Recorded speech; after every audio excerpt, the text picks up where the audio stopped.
Quelle meilleure ville que Bologne pour nous présenter la nouvelle Ducati Monster 821. Pourquoi? Parce que Bologne, c'est bien évidemment la ville italienne où sont fabriqués les Ducati. Et aujourd'hui, nous découvrons ce roadster de moyenne cylindrée qui a totalement changé par rapport à la 796. En grosse évolution sur le Monster Midsize, c'est sa motorisation. On retrouve le bloc, le 821 qui était déjà présent sur l'hypermotard bicylindre en L, 4 soupapes, refroidissement liquide, alors qu'avant c'était 2 soupapes refroidies par air. Au final, on gagne 25 chevaux, ce qui permet de compenser un petit peu la hausse de poids, 10 kg supplémentaires. Mais surtout, on voit l'apparition de toute l'électronique déjà présente sur le Monster 1200. Commande électronique des gaz, mode de conduite sélectionnable au guidon, sport, tourisme et urbain. Et avec le safety pack, on a l'ABS et l'anti-patinage qui sont paramétrés suivant les différents modes de conduite, mais qu'on peut également se faire soi-même à la carte.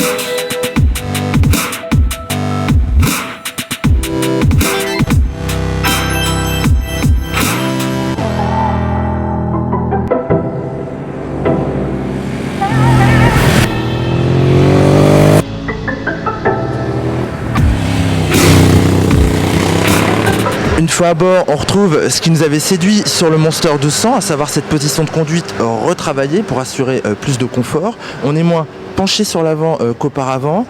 On est assis confortablement sur une selle qui est maintenant plus large. L'ergonomie des commandes est très bonne. En revanche, ce qui nous déplaît, c'est ce repose-pied passager. On ne peut pas vraiment jouer des pointes puisque le talon de la botte vient à chaque fois rencontrer cet élément. En dynamique, force est de reconnaître que ce nouveau Monster 821 est une réussite. On apprécie tout particulièrement son moteur qui se gère très facilement à l'accélération. On peut avoir une réponse assez douce. Et si l'on a besoin de répondant, en tournant un petit peu plus vivement la poignée, le coffret est là. Pas de vibration dérangeante, puis une sonorité vraiment sympathique et vraiment sportive.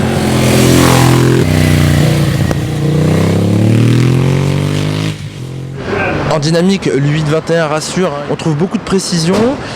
Ces suspensions servent quand même beaucoup son confort. On trouve notamment le réglage de la fourche assez souple. Et puis comme le frein est très mordant, il y a une très bonne attaque. Du coup, sur des freinages appuyés, on a parfois l'impression que l'on va écraser l'avant. La fourche s'enfonce particulièrement.